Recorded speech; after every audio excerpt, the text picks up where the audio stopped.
Бишкектеги эне жана баланы коргоо улуттук борборунун гематология бөлүмүндө COVID-19 учуру аныкталды.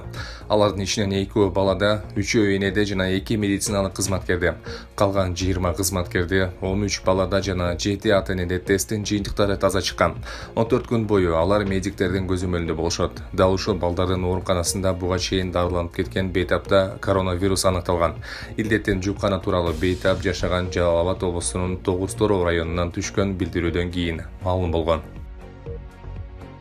Ошентип бүгүн аныкталган 24 кишинин 12си Нарынга туура келет. Бишкекте 2, Чүй облусунда 4, Ош облусунда 3, Жалал Абад облусунда 3 адам. Учурда 7 бейтаптын абалы өтө оор деп айтылууда.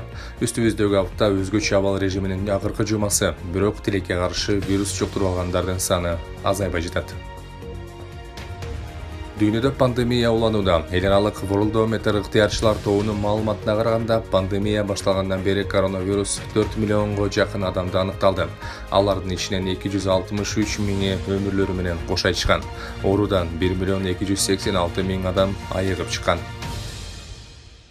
Бул арада Чаткалда эпидемиологиялык абал курч бойдон калууда. Чаткал районунун тургундарына коронавирус Тажияга баргандардан жуккан. Бул тууралуу Саламаттык сактоо министринин орун басары Нурболот Үсөнбаев брифинг учурунда билдирди.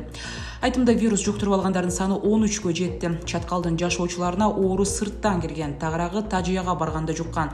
Бишкектен дагы барышкан. Ошол эле жерге коронавирусу бар кишинин барып калышы оорунун жайылышына себеп болгон. Учурда сөөк коюу катышкан жергиликтүү жашоочулардын толук аты жөнү дареге такталып көзөмөлдөгө алынды. Орусиядагы 100 байдын бири деп эсептелген Дмитрий Босов өз өмүрүнө кол салганын кабарланууда. Ишкер шаршемби күнү караган түнү каза болгон. 52 жаштагы Дмитрий Босов көмүр, газ жана кыймылсыз мүлк менен иш алып барган Алтек тобунун ири акционери жана директорлор кеңешинин башчысы болгон.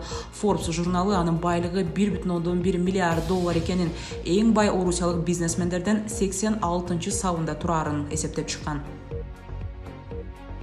АКШда коронавирус инфекциясынын үстүндө изилдөө иштерин жүргүзүп жаткан окумуштууну өлтүрүп кетишти. Белгилүү болгондой 37 жаштагы Бен Клю коронавирустун жугузуу механизмин жана эмне себептен инфекция оор стадияга өтүп кетерин түшүндүргөн клеткалардын сырын ача баштаган.